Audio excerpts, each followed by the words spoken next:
Acá estamos. Bueno.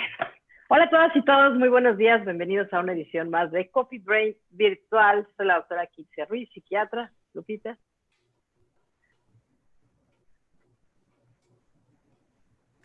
Hola, ¿qué tal? Soy la doctora Guadalupe Castro, psiquiatra y terapeuta. Bienvenidos a todos, gracias por acompañarnos.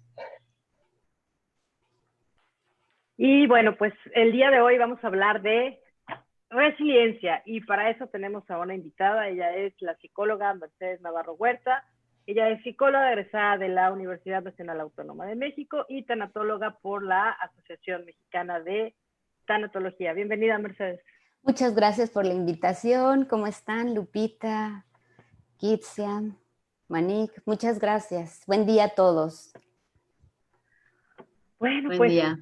Bienvenida. Arrancamos, bienvenida casi, arrancamos con este tema que la semana pasada hablábamos un poco sobre las emociones y salía el tema de la resiliencia y quedaron por ahí como muchas preguntas, ¿no? Sobre todo dirigidas a los niños, ¿no? Es cómo educamos bueno, primero, ¿qué es la resiliencia? ¿No? Empecemos por ahí. ¿Qué es ser resiliente? Ok. Mira, la resiliencia es un término de la física que se le da a esos materiales que tienen la cualidad de resistir y recuperar su forma, como un resorte, que aunque tenga mucha presión, vuelve a su forma normal. Entonces, un estudioso, Bowley, el que estudió el apego, tomó este término para la psicología y lo definió como un resorte moral, una cualidad de las personas que no se desaniman y que no se dejan abatir. Eso primero. Posteriormente, la psicología positiva utilizó ese término para referirse precisamente a esa capacidad para hacer frente a las adversidades de la vida, para afrontar el sufrimiento, para reconstruirse y algo bien importante, enfrentar la adversidad, reconstruirte y no perder la capacidad de amar, de luchar y de resistir. Y eso, de acuerdo a la psicología positiva, te lleva a superar la adversidad y a transformarnos en mejores personas, en una mejor versión de nosotros mismos. Y eso te lleva a una madurez y también eso te lleva a siempre darle un sentido a nuestra vida a pesar de. Sí, Wow. yo agregaría de seguir siendo felices, ¿no? De continuar adelante y con bienestar y felicidad. A ver si logro integrarme a la conversación porque de repente se corta. No sé si ibas a decir algo, Kitsia. No, adelante, que algo que platicábamos, ¿no? En alguno de los Coffee Brains anteriores era sobre la educación emocional, ¿no? Que es algo que teníamos como muy abandonado. ¿Cómo integramos este conocimiento de las emociones o qué tan de la mano va con enseñarles a ser resilientes a los niños? Va de la mano, totalmente. La resiliencia se educa. Y una parte es la educación, la inteligencia emocional, porque parte de ser resiliente es que reconozcas tus emociones y que las sepas manejar, que las puedas expresar, que las puedas manejar. No suprimir, sino manejar. Entonces van de la mano. Es uno de los factores que forman la resiliencia en los niños, la inteligencia emocional. Que de hecho no sé si me escuchan porque oigo como... Sí. Ah, ok. Sí, te escuchamos. Ok. De hecho, en los niños es bien compleja porque es diferente la manera como puedes educar la resiliencia de acuerdo a la edad.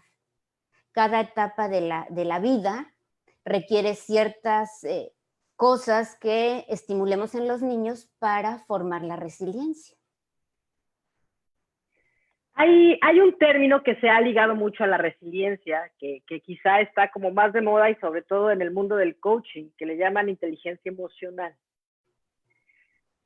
¿Cómo podríamos definir a alguien que tiene una inteligencia emocional? ¿Quién es alguien emocionalmente inteligente en este mundo de las emociones y de la adaptación?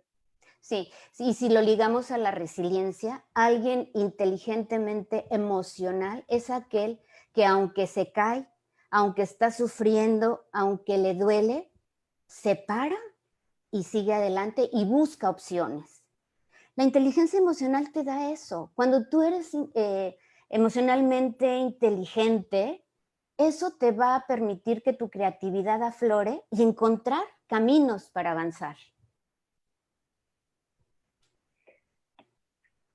En esta parte de adaptación, ¿no? Y de retos, sobre todo para los niños. La semana pasada nos quedaban como muchas dudas, sobre todo enfocadas a los niños que estaban en preescolar.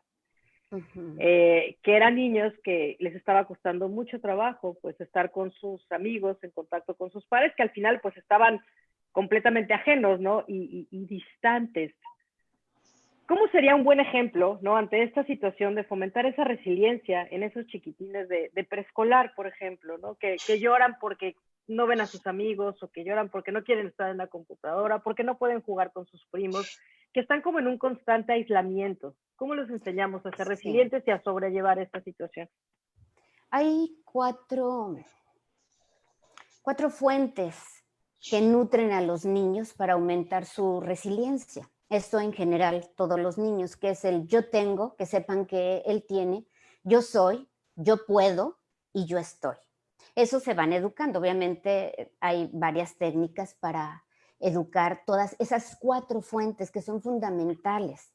En el caso de los niños de preescolar, digamos entre 4 y 7 años, ¿qué necesitan estos niños para ser resilientes en esta época?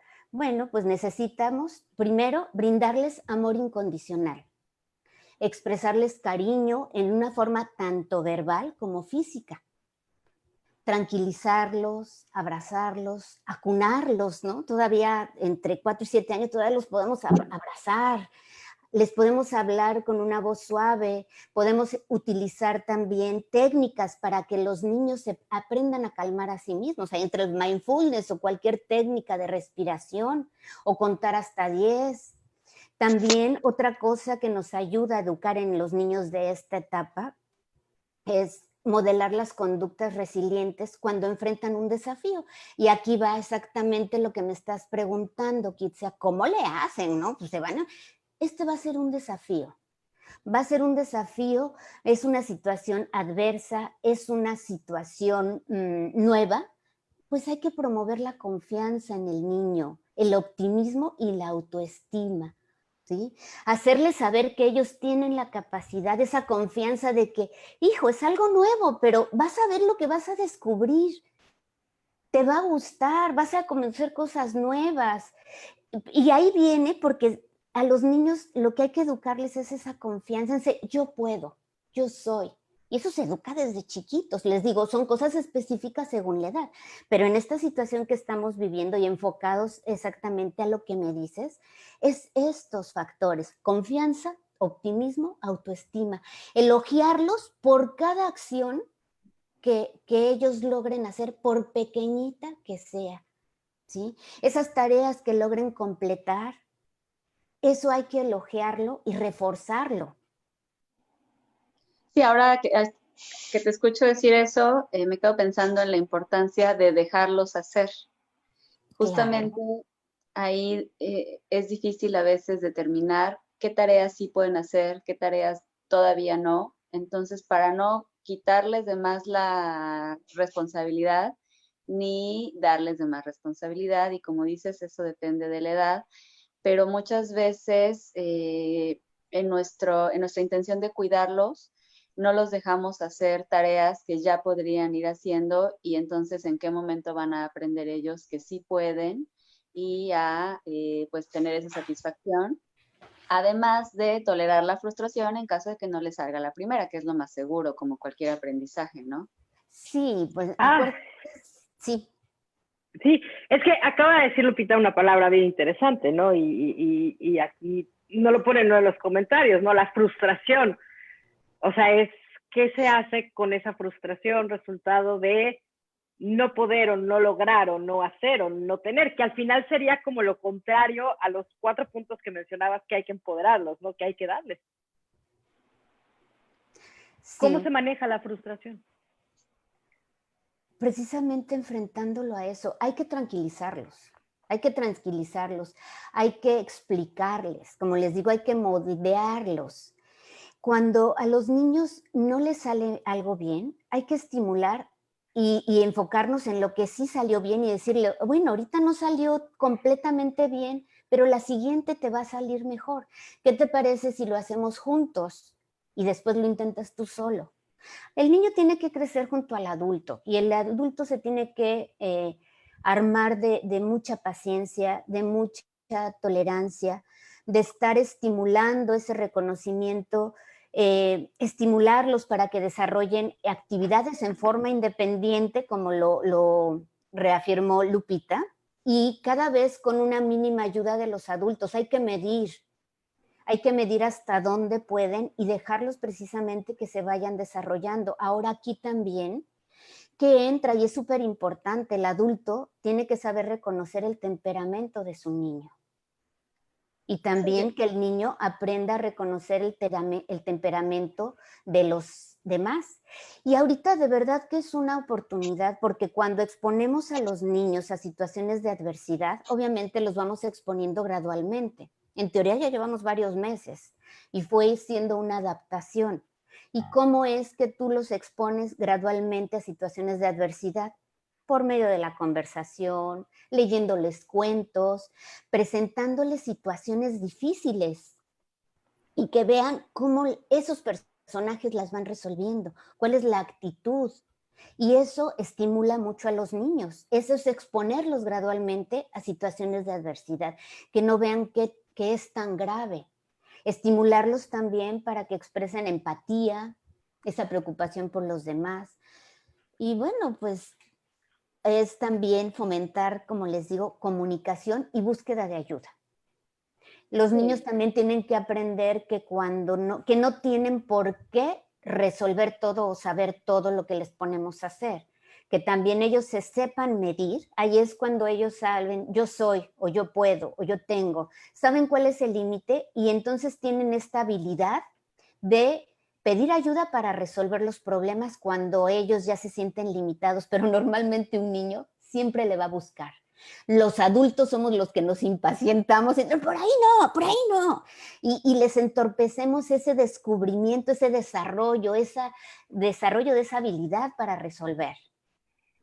Sí, justo es lo que estaba pensando cuando decía Kitsia, cómo le ayudamos a manejar la frustración y además de lo que tú dijiste, tenía en la cabeza no frustrarse junto con ellos, porque justamente a veces eso sucede, que ya los quitan de la tarea o se enojan o se preocupan porque piensan que el niño no puede. Entonces, bueno, ahí es el manejo de la frustración también de los adultos.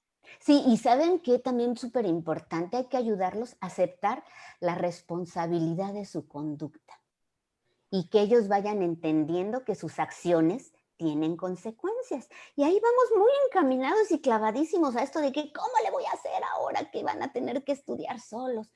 Pues hay que hablar, hay que explicar, hay que soltarlos, hay que supervisar, hay que medir y también que entiendan estas consecuencias. Acaban de tocar dos cosas que me parece muy interesantes aclarar y que bien vale la pena para esto de la resiliencia, ¿no? Uno es, que decías, Mercedes, aprender a reconocer el temperamento. De pronto pensamos que cuando un niño es berrinchudo o enojón, dicen, ay, es que es igualito a su papá, ay, es que es igualito a su mamá. Y ahí vienen como muchas confusiones en cuanto a carácter y temperamento. Y nada más para definirlo, el temperamento es esta emoción con la que nacemos, que sí está determinada genéticamente, pero justamente nuestros cuidadores primarios lo que van a hacer es moldear ese temperamento y se le llama carácter. Así es. ¿Eso qué quiere decir? Que aunque el niño sea un niño con un temperamento, por ejemplo, temerario, es decir, que no miden el peligro, que son aventados, que se ponen en peligro, es donde entra papá y mamá a moldear ese temperamento a través del carácter. ¿Para qué? Para que no ande por la vida dando tumbos, ¿no? Entonces, esa frase de, ay, es que es así porque se parece a su mamá, o es así porque se parece a su papá, no lo justifica, son cosas que se van se van moldeando. No, pero yo Así creo que sí es. se pueden parecer en temas de que de ellos aprenden y a veces Sí, claro. cuando vemos a un niño tan difícil en su manejo de las emociones, sí vale la pena voltearnos a ver porque de repente no nos damos cuenta y nosotros también podemos estar teniendo dificultades y sí no es cómodo ni grato darse cuenta de que a lo mejor sí se parece en la forma en la que nosotros lo manejamos, pero es una buena oportunidad para que todos replanteemos y nos demos cuenta de cómo ese manejo de la frustración, de las emociones negativas y también de las positivas, por llamarlas de alguna forma, nos está influyendo en nuestros resultados en la vida, así como le influye a él. Claro, y mira, es tan bonito este punto que tocas, Kitsia. Yo lo digo de otra manera. Si está la mamá y dice, ay, es igualito al papá, más bien, mira mi rey, eres igualito a tu papá, pero eso no influye en que tú y vayamos poniendo como esas normas que requieren los niños precisamente para moldear el carácter. Y esto que dices, Lupita, pues finalmente es como hemos ido moldeando nuestro carácter, ¿no? A lo mejor no hemos logrado moldear el temperamento. Y claro, los niños les podemos hablar, bla, bla, bla, bla, bla, pero los niños han integrado un escáner. Y ellos lo que van a asimilar y lo que van a replicar es lo que ven, lo que perciben, aunque nosotros les demos toda una cátedra. Sí, sí, te Pues digo, por no acá, mientas, pero te sí, pido que mientas cuando alguien me habla y le digas que no estoy, o esos ejemplos que ya están así como muy difundidos, pero que son muy claros, ¿no? Si te digo que no grite y yo le grito cuando hace algo que considero que no debe haber hecho, o si yo le digo que no pegue y yo le pego para corregirlo, pues él va a aprender esas formas independientemente de lo que yo le diga, ¿no? Sí. claro, la imitación. Ese era un punto, ¿no? Como el del temperamento. Y en esto de la responsabilidad de sus actos, yo no veo niños, ni soy experta en el comportamiento de los niños, pero sí me toca mucho escuchar quejas de los papás sobre los famosos berrinches, ¿no? ¿Cuál es o las rabietas? ¿Cuál es la función que tiene la rabieta en un niño? Digo, para que los papás también lo puedan entender, ¿no? ¿Y qué es lo que tenemos que hacer ante la rabieta? Que es al final aprender a manejar la frustración, ¿no? Sí. No sé si tú quieras opinar primero, Lupita, o La sí, que rabieta también eres aquí de la expert de los niños. Sí, la rabieta es una forma del niño de expresar un malestar. O sea, algo no le está gustando, saliendo, pareciendo, y lo más seguro es que no sepa ni siquiera qué ni cómo expresarlo y pues, sale en forma de llanto y de grito y de berrinche. O si ya le calculó que cada vez que él hace esa reacción obtiene lo que quiere, pues ya se convierte en una moneda de cambio, yo le digo, ¿no? Entonces, ahí es muy importante que nosotros les ayudemos, sí, en la parte como de control, de respirar, de validación, es adecuado que sientas lo que sientas porque lo sientes, no te lo inventas, pero la expresión es la que tenemos que acompañarlos a ir haciendo socialmente funcional. Así es, efectivamente. Finalmente el berrinche es una expresión de la frustración por algo, ¿no? Y es válido que lo expresen y ahí es donde tú también los moldeas, ¿no? A cómo es esta expresión del sentimiento, que lo vayan aprendiendo esa frustración a manejar de otra manera y que vea que hay maneras que lo pueden ayudar a resolver mejor que ese berrinche. Sí, y A no veces comprarles el berrinche. sí, porque a veces con tal de no estar oyendo el berrinche, concedemos o nos doblegamos a todos los caprichos, porque a veces son caprichos, en lugar de a ver, calmarlo, a ver si, ¿cómo te sientes? Si estás enojado, no te salió, está bien que llores, que te enojes porque no te salió. Ahora trata de calmarte, enseñarlo cómo calmarse. A ver, inténtalo de otra manera. Eso dependiendo de la edad, ¿no? Y de lo que sea el berrinche. Pero cuando a veces los niños hacen berrinche porque tienen en el súper, ¿no? Ese es el común. ¿no? Que creo que todos Oye, los niños sí han hecho el berrinche en el súper porque quieren llevarse la bolsa de dulces o el muñeco de peluche, ¿no? es una situación a veces bien penosa para los papás y eso es algo que yo trabajo con ellos en algunas ocasiones de por qué en lugares públicos es más difícil manejar estos berrinches y a veces es porque la forma que utilizas de manejarlo en casa pues no es una forma socialmente aceptada, bien vista, en el sentido de que si yo le doy un cinturonazo frente a un berrinche en el súper, difícilmente lo voy a hacer, entonces no tengo forma de ayudarlo ahí. Entonces es una oportunidad esta, ¿no? Si batallo demasiado en lugares públicos, de encontrar otras formas de ayudarle a regularse, a manejarlo, formas que pueda utilizar en cualquier lugar y en cualquier circunstancia. Y bueno, pues a lo mejor ahí hacer una reevaluación y yo siempre les comento la importancia que tiene el ayudarlos a manejar la frustración, no a quitársela de enfrente. O sea, no es darle lo que quiere, no lo que necesita es otra cosa, lo que quiere para que ya no haga berrinche, ya no se frustre, sino ayudarlo a regular, porque la vida no le va a dar todo ni le va a quitar las frustraciones enseguida.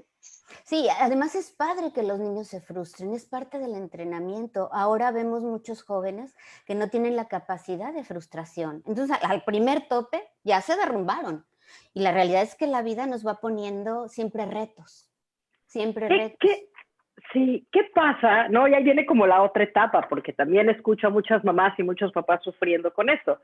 ¿Qué pasa cuando no tuvimos como esa educación emocional, cuando no nos enseñaron a frustrarnos, cuando no somos resilientes y ya somos ahora adolescentes o aborrecentes, como digo yo? O sea, creo que al final un niño todavía lo puedes manejar, ¿no? A un niño lo agarras y le dices, no sales, ¿no? A un adolescente, ¿cómo le dices?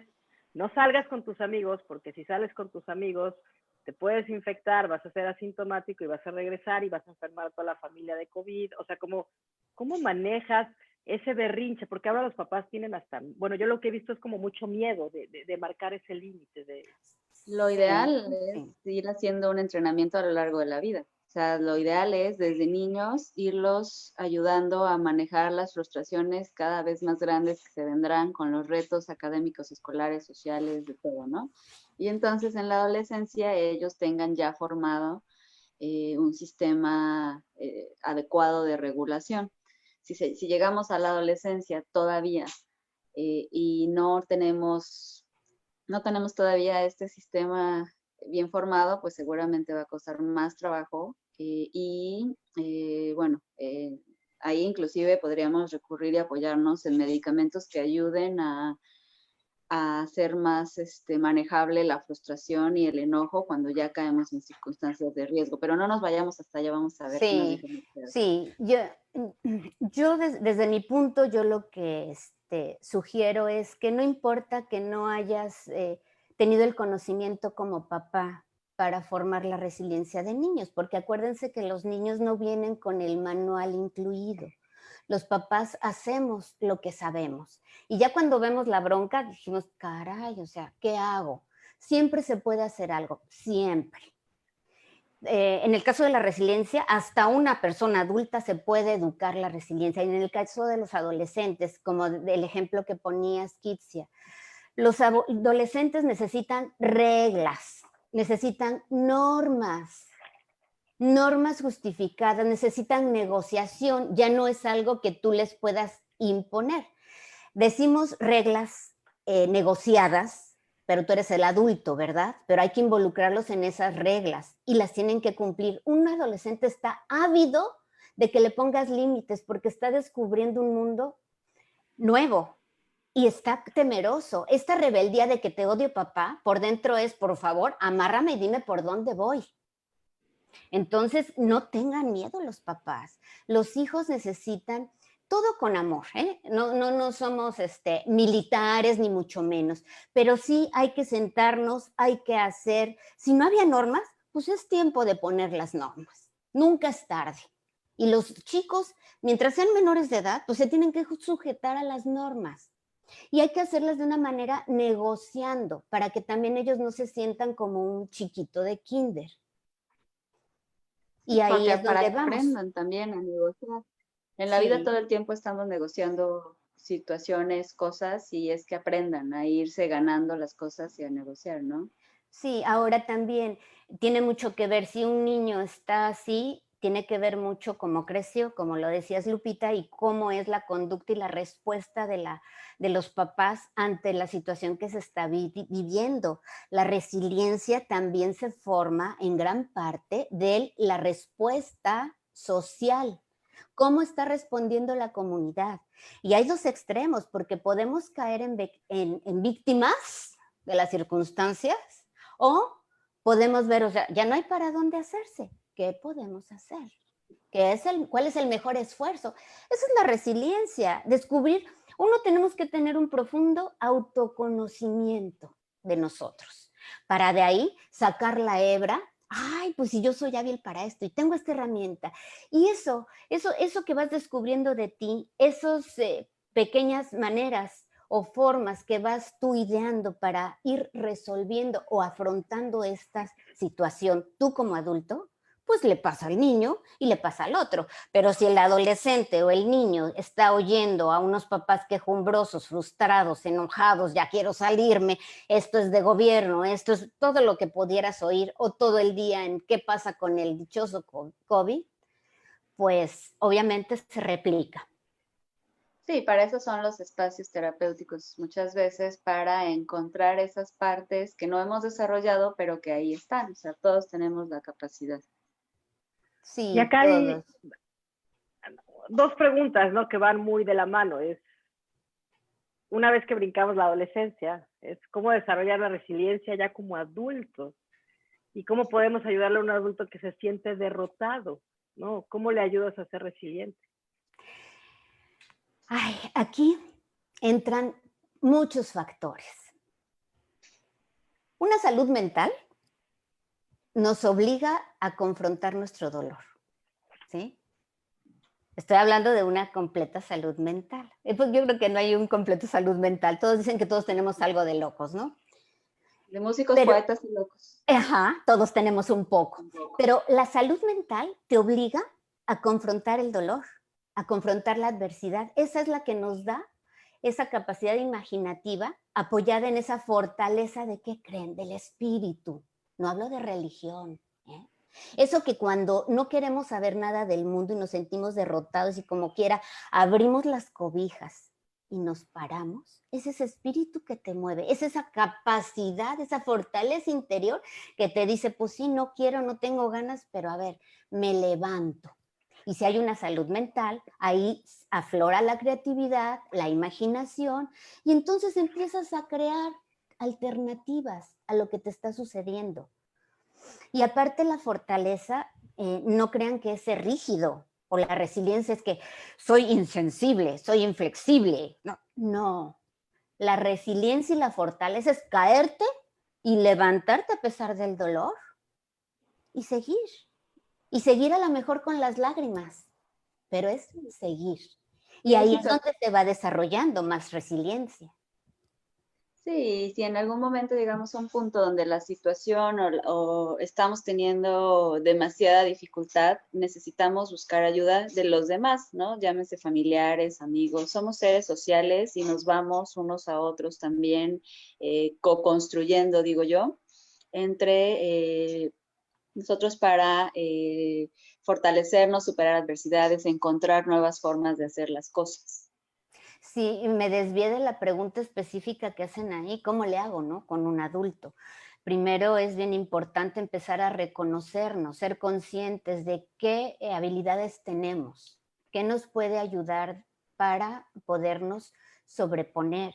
Acuérdense que hay factores de riesgo que nos hacen vulnerables, como son las situaciones complicadas en la niñez, la autoestima pobre, pérdidas frecuentes, peligros inminentes como el que percibimos, la nostalgia tóxica, el pensamiento sin control.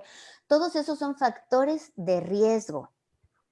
Sí, que de alguna forma vamos avanzando en la vida y lo vamos logrando, y puede ser que los recursos que tenemos sean muy valiosos, sin embargo, cuando llegamos a alguna etapa o alguna situación distinta, tal vez esos recursos que nos han funcionado ahora no nos estén funcionando y necesitemos adquirir otros. Siempre hay opciones, siempre hay otras formas, a veces no las vemos, no las conocemos, y para eso son estos espacios en los que compartimos tanto información como en los espacios terapéuticos. Entonces, el cerebro sigue aprendiendo, sigue adquiriendo herramientas, tanto, bueno, en la parte psicológica como biológica, aunque no hay una línea ahí totalmente definida, pero biológica y psicológicamente vamos creciendo y desarrollándonos. Entonces, Sí.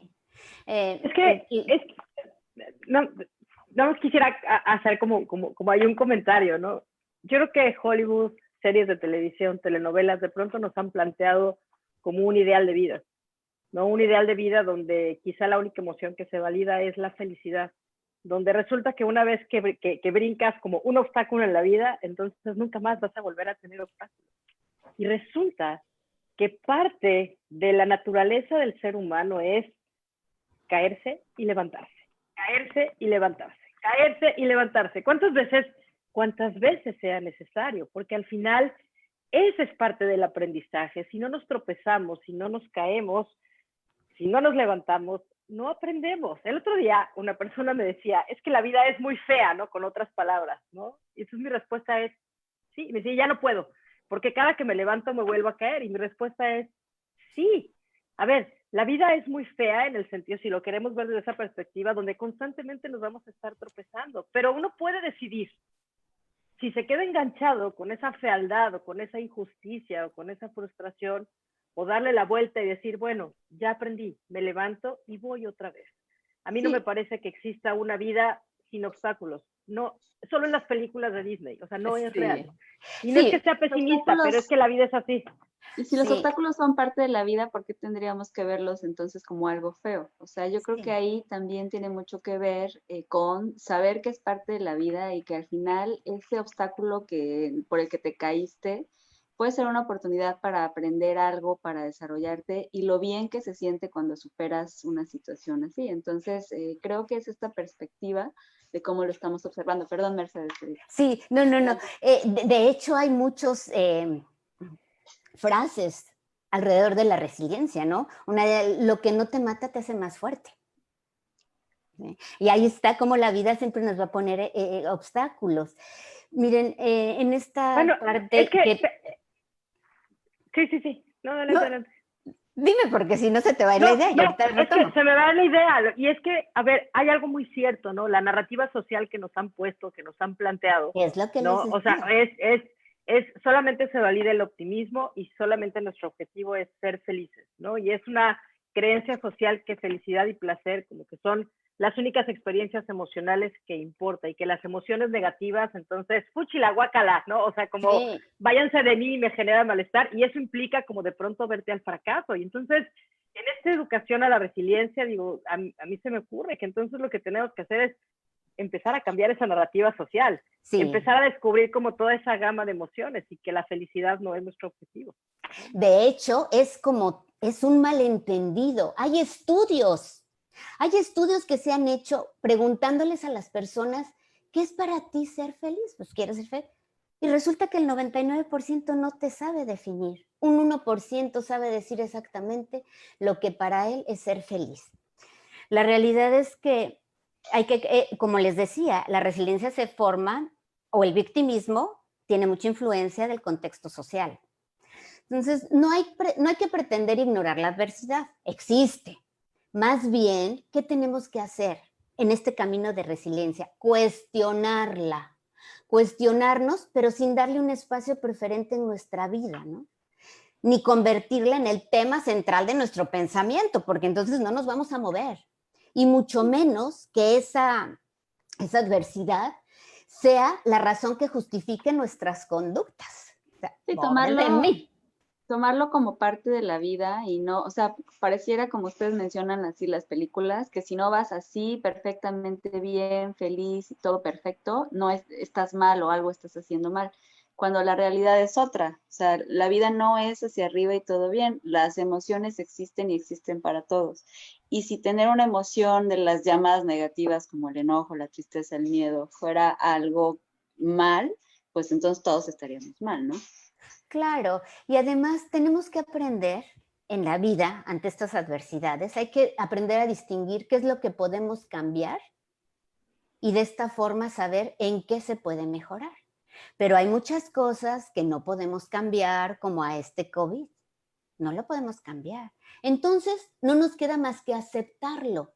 Y aprendiendo a aceptarlo, eso nos va a hacer sentirnos felices. Felices en el día a día, ¿no? O sea, no es de la meta. La felicidad no es una Buscar la meta. forma de ser felices a pesar de... Exactamente. Y hay ciertas características que son formativas de una estructura resiliente, de una condición resiliente en nuestra personalidad. ¿Y saben qué está atrás de estas características? Hay que cuestionarnos viejas creencias. Las creencias atoran mucho para ser resilientes. ¿Qué crees tú de la pandemia? ¿Qué crees? O sea, ¿qué es lo que anda por ahí, por el aire, no? ¿Qué crees? Esas creencias tienen tanto peso. Claro, Entonces, sí, porque además si te ponen muy ansioso, muy triste, eso te hace caer como en un círculo vicioso que te va llevando y al final eso también influye en el sistema inmunológico, ¿no? Hay algunas sí, preguntas, no sé, bueno, no creo que son sí. comentarios, Por acá, no sé cuál estás leyendo, yo estoy leyendo que una mamá y tutora les maneja la felicidad, sino la palabra plenitud, que le parece más profunda y holística. Y efectivamente, una vida plena no está exenta de la adversidad, ¿sí? Una vida plena está llena de esos logros, de ese vencer las barreras, de ese yo puedo, sin importar, ¿no? De ese me caigo y me levanto. Y eso es lo que te hace tener una vida plena. No es que estés exento de la adversidad. Y también hay otro comentario que dice, mi punto de vista no es que la vida es fea porque me caigo constantemente, sino que la vida es tan bella y noble que me da tantas oportunidades como necesito para aprender. Totalmente de acuerdo, Isabel. Muchas gracias por compartir. Sí. Y ahora con el COVID, trabajar mucho con los jóvenes, la reflexión que estamos aprendiendo y cómo nos podemos reinventar. Así Estamos es. maravillosamente en la misma sintonía y eso me encanta porque nos hace la diferencia totalmente frente a una situación pues tan nueva y como esta, ¿no? Sí, es una vida plena y satisfactoria, de verdad, es aprovechar las oportunidades que se nos van presentando para transformar en ganancia lo que nos puede parecer solo pérdida. Y las crisis pueden ser necesarias y a veces indispensables para vivir en plenitud. Yo estoy convencida de algo que nos está pasando ahora, ¿no? Pocas veces en la vida, o quizá nunca nos imaginamos, no solamente vivir esta situación tan bizarra, sino cuántas veces pedíamos, cuántas veces... Es que vi si podía entrar, a ver qué vas hablando tú. Podemos cerrar ya, gracias. ¿Cuántas veces pedíamos al universo como tiempo para planear algo que queríamos hacer, para reinventarnos, ¿cuántas veces, no los que ya somos adultos, tuvimos este tiempo de hacer un alto total y reflexionar lo que habíamos ya hecho, dónde estábamos parados, qué queríamos hacer y hacia dónde vamos? Entonces, creo que la pandemia se ha convertido en un verdadero acto de fomentar la resiliencia. No veas el lado negativo de mi vida paró, perdí estabilidad, perdí como muchas cosas, sino ve el otro lado. Se ha tenido un tiempo para replantearnos como muchísimas otras cosas. Y yo le he llamado como un momento de creatividad y de reinvención, ¿no? Nos está permitiendo reinventarnos y al final ese es un trabajo de resiliencia. Sí, William James hizo una frase que dice, cambia tu pensamiento y cambiarás tu vida. Y hay un comentario que va muy ad hoc, dice, la felicidad es una decisión, pero la gente te ve raro porque estás feliz. Y bueno, yo le diría a Margarita, que es quien nos comenta, pues vamos normalizándolo, vamos haciendo que ser feliz sea lo normal y no estar en ansiedad. Tenemos otra pregunta, ¿cómo manejar el miedo ante el COVID, sobre todo cuando has perdido a mucha gente? En 6 meses he perdido entre familia y amigos a mucha gente y tengo miedo por mí y por mis hijas. Sí, yo lo que les diría es que en un proceso de duelo y múltiple, a veces sí se hace necesario un apoyo profesional. Lo que tenemos que hacer y lo que te obliga el duelo es vivirlo. El duelo no tiene atajos. Obviamente, al ser duelos múltiples, ya es un duelo complicado que sí necesita un apoyo. Lo más que pueden hacer ahorita es como aceptar este dolor dentro de un equilibrio, porque no nos podemos ir al hoyo ni tampoco podemos hacer que no está pasando nada, sino lograr este equilibrio dentro de este proceso de duelo para ir adquiriendo un poquito de confianza. Tenemos que ir paso a paso. Un duelo solo no se resuelve en un día, en un poco tiempo. Duelos múltiples, mucho menos. Tenemos que tener esta compasión hacia nosotros mismos, esta tolerancia de nuestros estados de ánimo, aprender a manejar todas estas emociones, reconocerlas y dar pasitos pequeños. No querramos dar pasos gigantes. Si ahorita están con miedo mamá e hijos, con mucho dolor, pues es natural. Es natural y hay que reconocerlo. Y al reconocerlo, al hablarlo, al comentarlo, eso va ayudando a soltarlo, va diluyendo, va empezando poco a poco a sentirse esa confianza, pero obviamente no es de un día para otro, no hay recetas mágicas ni para la resiliencia, ni para el dolor, ni para el miedo. Todo es un proceso en nuestra vida, son aprendizajes del cerebro, como bien lo mencionaba Lupita, son procesos de aprendizaje. Tenemos esa capacidad de ir cambiando conductas, de ir cambiando percepciones y también creencias. Por ahí creo que Margarita es la que decía, ¿no? De que la gente te ve raro. Finalmente, si dentro de tu creencia es importante cómo piensa la gente que deberías de estar, pues entonces tendríamos que asomarnos a nuestra creencia y modificarla a una creencia que sea más sana para nosotros. Sí, acompañarse ahí y el conocimiento del duelo va a dar herramientas de los procesos, de las fases. Yo creo que son herramientas muy valiosas que pueden acompañar a las personas quienes han tenido varias pérdidas a entenderse más respecto de lo que están viviendo y sobre todo a que no se complique, como dices, o sea, que no se haga algo que nos traiga consigo ya una depresión, ansiedad o un proceso más discapacitante. Sí, porque esos ya son procesos que necesitan un acompañamiento profesional. Y no olvidar, y no tenerle miedo a tener miedo, ¿no? Y esto es bien importante. No se nos olvide que el miedo al final es una emoción primaria que cumple con una función. Y esa función del miedo es ayudarnos a estar alertas del peligro, del entorno. Yo creo que si no tuviéramos miedo, entonces uno no saldría con cubrebocas, no evitarías no tocar a la gente, no utilizarías tu gel. Es ese miedo que te dice, espera, frena, peligro, y cumple con una función. Ya cuando ese miedo se pone, es constante, ya no te permite funcionar, ya tu vida gira alrededor de ese miedo, bueno, ya es cuando se convierte en motivo de atención de un profesional de la salud mental, ¿no? Pero no tengamos miedo a tener miedo. Creo que ahorita es normal y todo el mundo lo estamos experimentando en mayor o menor medida en diferentes momentos y a veces como muy específicos, pero al final este miedo nos está ayudando a sobrevivir. Sí, es lo que decías al principio de la inteligencia emocional. Esta nos ayuda a manejar todo esto, todas las emociones, a verlas. Por ahí dicen frases que a veces se malentienden, ¿no? Abraza tu dolor. Pues no es que me abrace y no lo suelte, no. Abrazar el dolor es reconocerlo. Pues sí tengo miedo. Creo que es el primer paso, reconocer y identificar qué emoción estoy viviendo, cómo lo estoy viviendo. Y entonces, en la medida que aprendamos a manejar los conflictos, en esa medida se desarrolla nuestra resiliencia.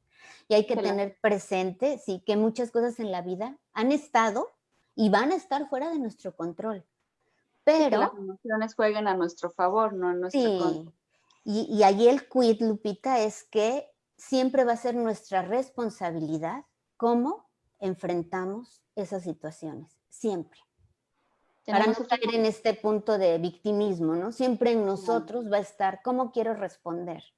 Claro, siempre está esa posibilidad y esa decisión nuestra, y si por algo nos atoramos, para eso estamos los demás. Hay otro comentario. Yo perdí a mi esposo, va a cumplir 6 meses y siento que soy resiliente porque volví a pensar en el futuro, arreglarme, sonreír, querer vivir con la ausencia, pero regresar o ser mejor de lo que era, pero la gente, incluyendo mis hijos y nieto, me ven mal por hacerlo. Otra vez las Sí, creencias y las convicciones. exactamente. Las creencias pesan mucho en un proceso de duelo. Claro. Y precisamente el duelo nos enfrenta a nuestras creencias y se modifican. Nuestra escala de valores y nuestras creencias que no nos son útiles se modifican. Yo les digo algo, todos tenemos esta intuición o brújula. No, guíate en tu duelo por tu intuición, así como esta persona dice, ya quiero ser mejor y me arreglo, ¿no? Dice aquí, o sea, está pensando, ¿no? Ya en arreglarse y todo y querer vivir, y está bien. Si para ella está bien, está bien. No vivamos los duelos conforme se espera socialmente. Hay que vivir el duelo conforme a nuestra realidad. No, y que los miembros distintos de la familia lo van a vivir de forma diferente, y al final a lo mejor eso que su familia le comenta tiene que ver con el proceso de ellos, que tal vez estén por ahí batallando más, atorándose más. Entonces, bueno, pues también tener paciencia entre nosotros en que cada uno lleva su ritmo, y respetarnos en cuanto a cómo lo va resolviendo cada uno. Sí, efectivamente, todos somos diferentes, aún en la misma familia, aunque se nos haya muerto un miembro, todos tenemos una manera de ser diferentes, que es la que nos marca cómo enfrentamos el dolor. ¿Sabes cuál es el mensaje final en esta parte de Hablemos de Resiliencia? Ok, yo les diría, formar personas resilientes, para los que todavía están formando, para los adultos que todavía nos podemos formar en resiliencia, es formar personas que se saben amar y se reconocen como únicas e irrepetibles. Porque recuerden algo, podemos vivir la vida sin el amor de otro, pero no podemos vivir con alegría si no nos amamos a nosotros mismos. Y parte de ser resiliente, como les decía desde un principio, es aprendernos a conocer. Saber quiénes somos, saber nuestras habilidades, reconocer nuestras fortalezas. Y solo quiero cerrar con un pensamiento, ¿no? Esa es como conclusión de un pensamiento. ¿Está bien, Kitsia? De una vez cierro Adelante. yo. Sí, adelante, adelante. Este pensamiento es de Stefano Morelli y él escribió, los sufrimientos nos pulen el alma, mientras que las alegrías le dan brillo. Qué lindo. Muchas gracias, Mercedes, por tu maravillosa intervención con nosotros el día de hoy y colaboración para la comunidad. Yo nada más diría, como un pequeño cierre, que todos estamos construyendo la resiliencia en cada uno día a día y como comunidad, y bueno, esto depende del trabajo de cada uno, y todos los que estamos aquí conectados estamos haciendo nuestro trabajo y poniendo nuestro granito de arena. Así es que muchas gracias y muchas felicidades a todos los que están trabajando día a día por su salud física y mental. Muchas gracias a ustedes por la invitación. Pues yo nada más cierro con una frase de Susan David que a mí me encanta, que la belleza de la vida es inseparable de su fragilidad, ¿no? Y esto es la resiliencia y esto es el levantarnos y caernos. Muchas gracias, Mercedes, por acompañarnos. Lupita, muchas gracias. Monique de Amazon Estrategia Digital, muchas gracias por nuevamente ser nuestro host. Nos vemos la próxima semana, misma hora, mismo canal, y gracias a todos por sus comentarios. Bye. Muchas gracias. Bye. Bye.